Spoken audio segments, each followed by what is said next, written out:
right, hi everybody. My name is Jonathan Ludma. I'm a PA with the Glatz group, and I just wanted to talk a little bit about today drainage coming out of our the nose, excuse me. So drainage coming out of the nose can come in all different shapes and forms.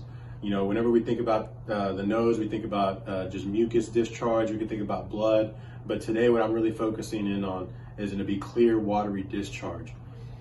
So this kind of rhinitis that we call can happen for multiple reasons. Sometimes it could be due to allergies, it could be due to trauma, even eating something spicy. But for some people, it gets to be uncontrolled and just comes at all times. More often than not, we see this kind of presentation. It tends to be a little bit more of an elderly patient. They're going to be walking in. They're saying that they're always walking around with a napkin or a tissue holding it to their nose because they can't control this drainage out of the nose. A lot of the times it gets worsened whenever we're around food or right around meal times, just because it kind of causes that nerve to act up and really make that drainage happen. So whenever the way that we do to combat this, our first therapy that we try is going to be a nasal spray. What we're really trying to do is get that drainage to stop, okay?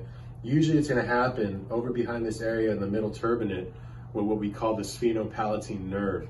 Whenever that nerve gets a little overactive, and kind of starts working overtime, that's where that drainage really comes from.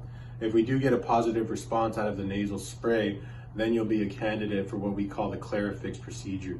The Clarifix procedure is known as cryotherapy ablation. That's pretty much just fancy words for saying we're going to go inside the nose and freeze that nerve ending to stop the drainage from happening. This is a relatively newer procedure that we've been doing. It takes about 5 to 10 minutes. All we do is we numb up the nose for you, go in there and freeze the area really. Right now, we got a pretty good success rate with it. We've been doing it over the last year or so.